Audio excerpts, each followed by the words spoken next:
Good morning, YouTube. Welcome back to the Sunberg Family Farm.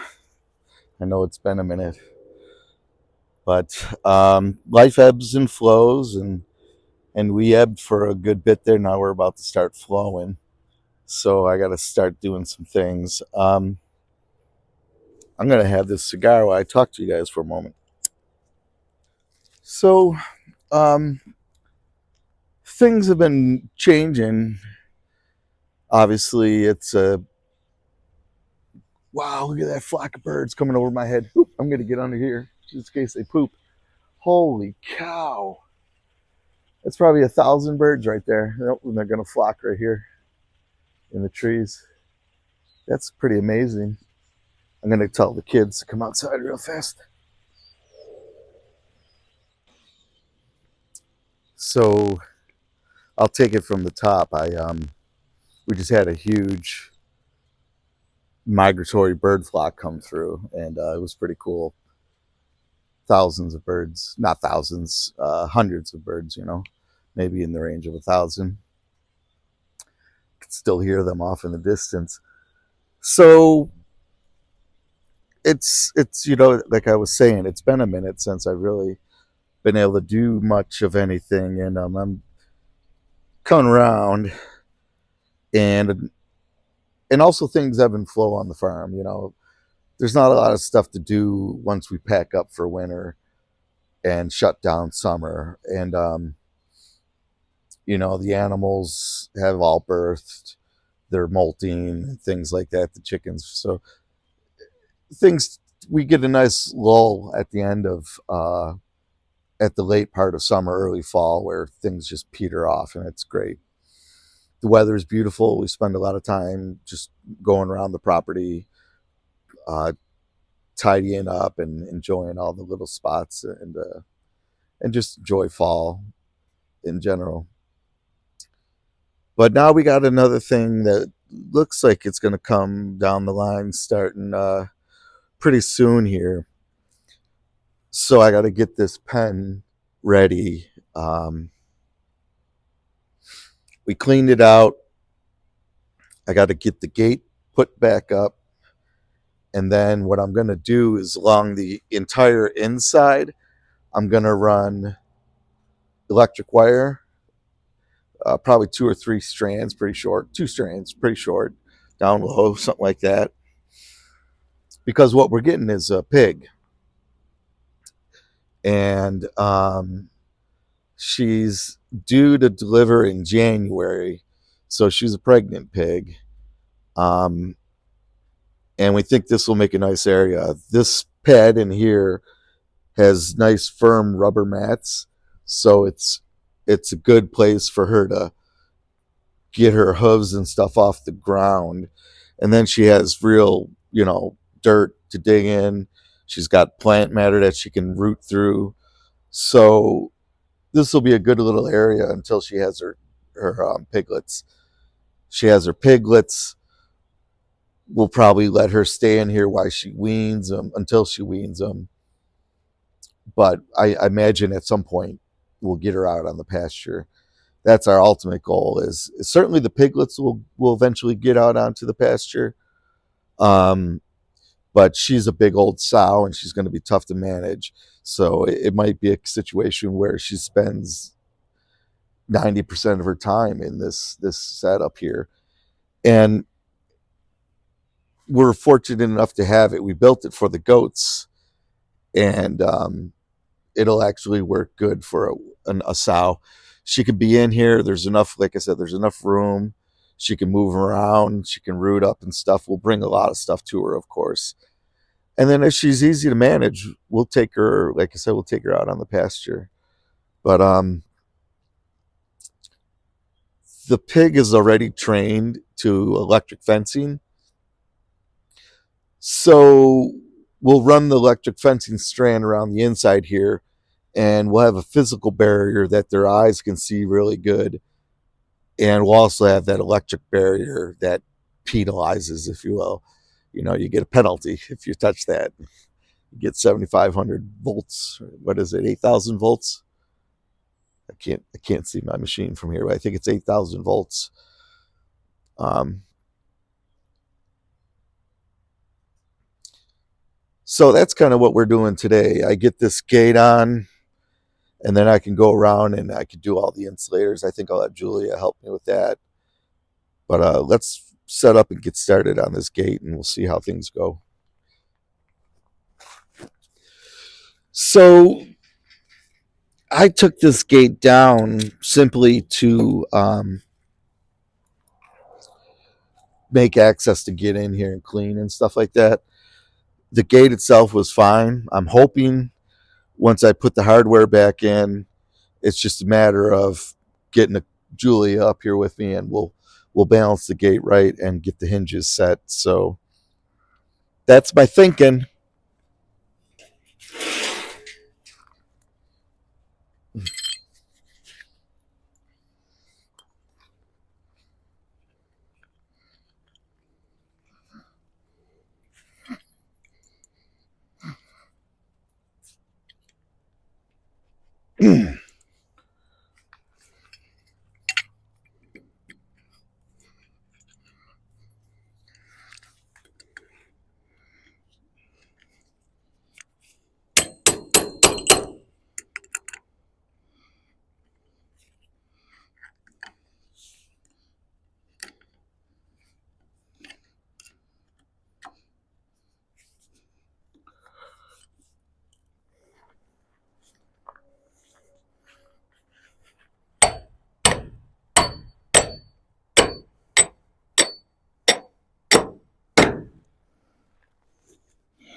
So, about for years, Julie and I have been wanting to do pigs. We did some pigs up in Maine with a friend, and we liked how it turned out. And we learned a lot. There were some things we wanted to do different.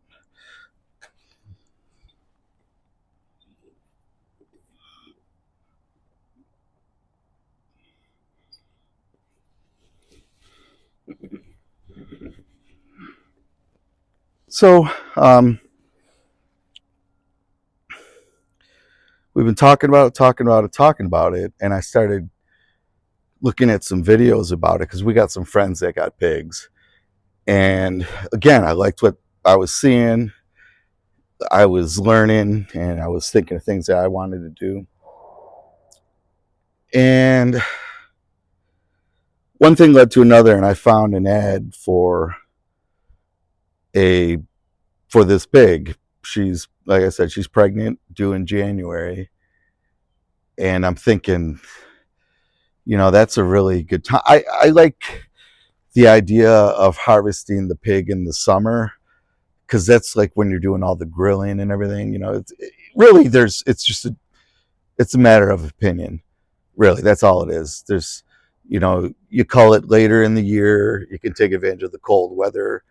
We're having it done at a processor, so it's going to be packaged and frozen when I get it back. So I'm not really concerned. I will have to make up freezer space or get another deep freezer. But so one thing led to another, and I talked to the woman about the pig and made arrangements. We're going to go out there tomorrow and see it. But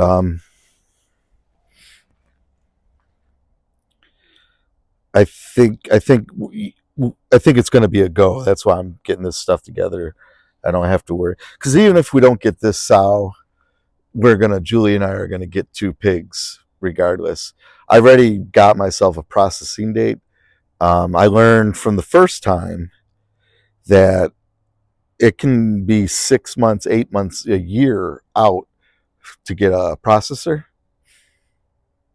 and I didn't want to get caught up with that then. So my thinking was get the processing date and find a pig that is within my specified age range.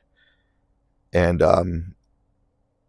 that's what's so nice about this sow is she's due to have them in January. That gives me 6 months of growing and feeding the piglets out to the size I want. I want about a 250 pound pig, maybe 180 pounds hanging weight, you know. So we'll see. That's my goal, and that's my thinking. If we're not going to purchase this sow, what I'll look for is 2 piglets born in January, which means I probably won't be able to get them until late February because they gotta be weaned off their mother's milk about 8 weeks. So this could be we could be either having a pig as early as this Friday or Saturday, and it could be as late as March. We just don't know yet. We will know more in the short future, though, very short, near future.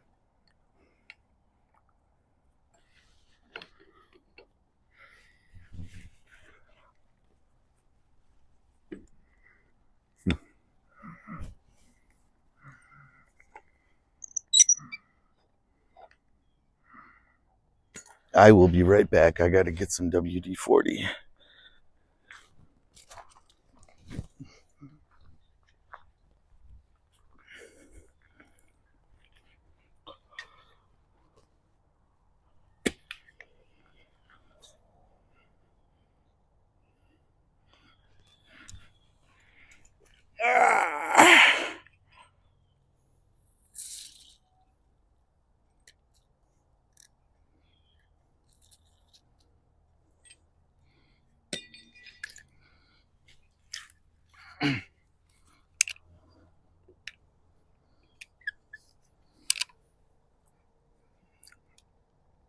The world would be lost if we never had vice grips.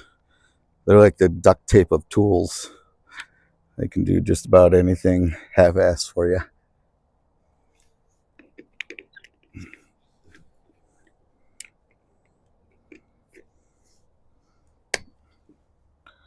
All right. Some WD-40. Got a second set of hands on that side. See how this goes. Okay.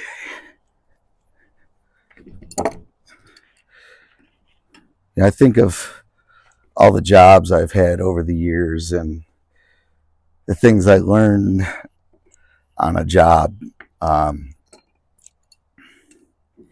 that stuck with me. One thing I learned, and I probably did it pre-Navy, but I remember it being part of a particular maintenance schedule and had to be done a certain way. But what it was we had these giant rings. They weighed probably about 100 pounds each. They're huge rings. And we had to set it down on top of this device and they had to screw in.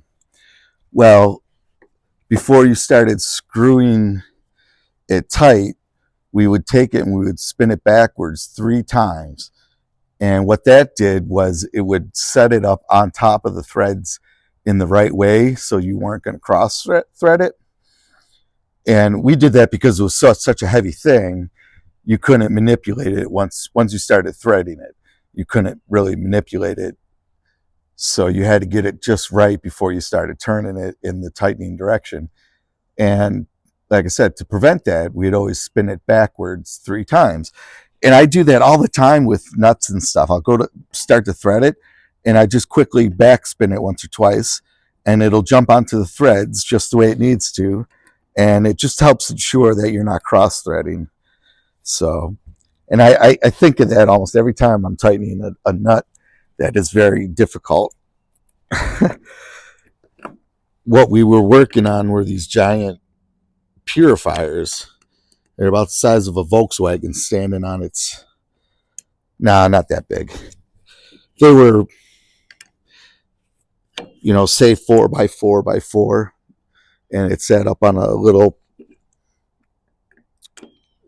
platform, which maybe made it a little taller, but they were just huge devices that centrifugally spun the fuel inside it, and as it spun, it would pass through all these different little filter plates. And what was interesting was the contaminants collected on the plate. It was just like, looked like used motor oil or something. There was no actual carbon filter or fiber filter or anything like that. It was just how the fuel separated in the centrifugal force.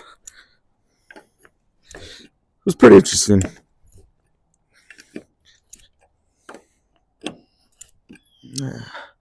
Let's see, get this turned to face upward here.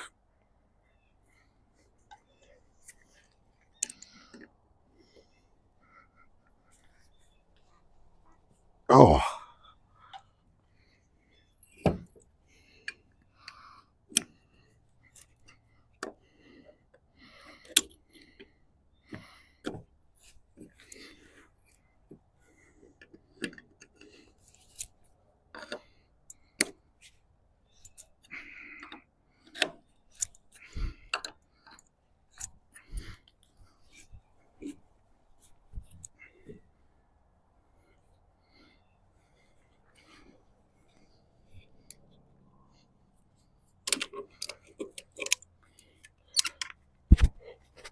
okay, that went in well. Let's see how the second one works. This one's a little bent up, so I'm not sure how we'll do.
Well, I think I could probably pick the gate up and move it over here. Let's see.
See what we can figure out here.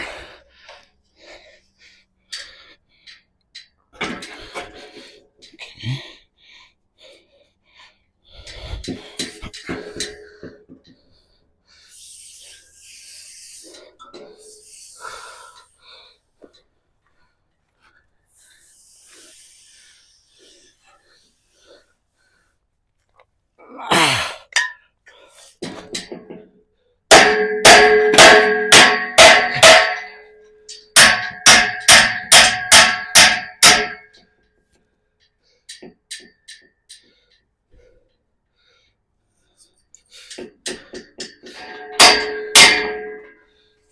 Wow.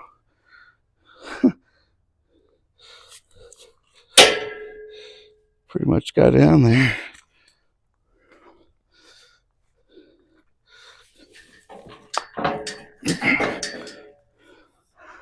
All right.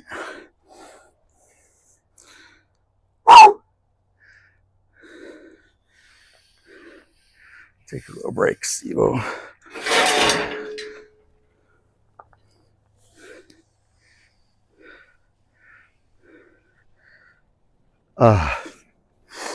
So much of doing what we do is just making do with what we got. For one thing, you'd go broke real fast if you were constantly buying new gates, buying new fencing, buying new tools. You know, there's a million ways to lose tools on a farm. That's one of the reasons why I had the basket, on the ATV. And, you know, so if we're using the tools out in the field area, the idea is you put them right back into the front of the ATV, not on the ground like I got. I got them all. But see, even putting stuff on the ground, I do it like that in a nice little pile so you can see it and find it. You start getting stuff lost real fast. Boy, I got to push that block in. I hit it with the tractor, so I'm going to go and get the tractor and I'll move that back, straighten this up, and I can start putting the electric fence up on the inside. So that'll be good. But let me pause it there. I got to get a couple things.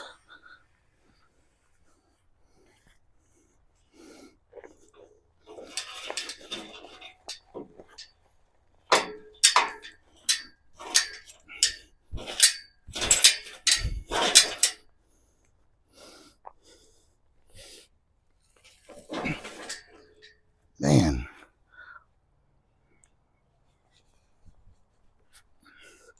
My problem is my left arm has no strength in it right now.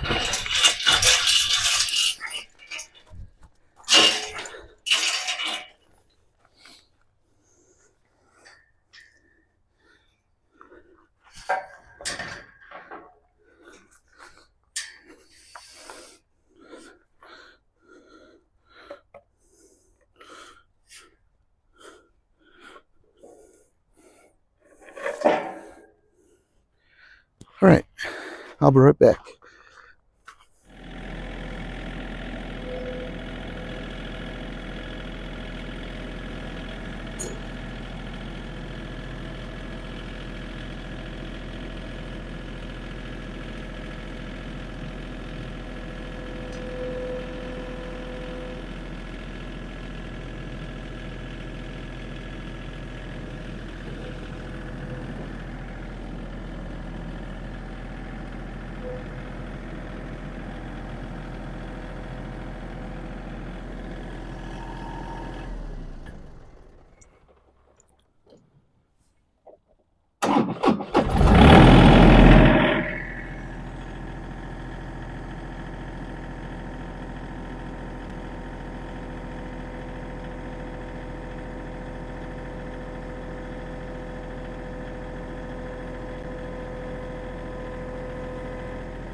All right.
So that's that for now. I'll come back up after lunch and I'll think I got to clean up along the fence, either weed whack it or burn it. And then I can start putting up the electrical fence.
All right,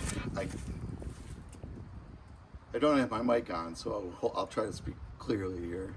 But what we did was put down a layer of hay.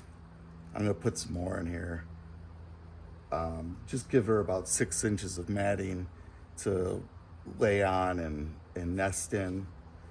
And then over in the corners, kind of over in that area, I think, I'm gonna build a nest, so to speak, for the babies and the mama.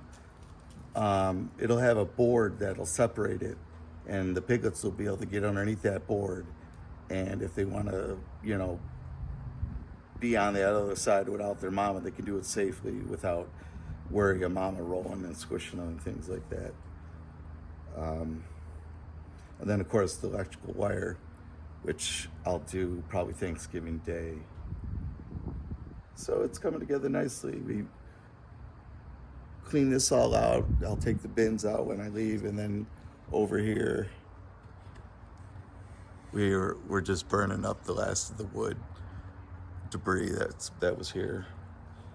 I'll just let those burn on their own for an hour or two and see where they're at. It rained last night, so everything's good and green and damp, and so I don't have to really worry about things catching on fire today.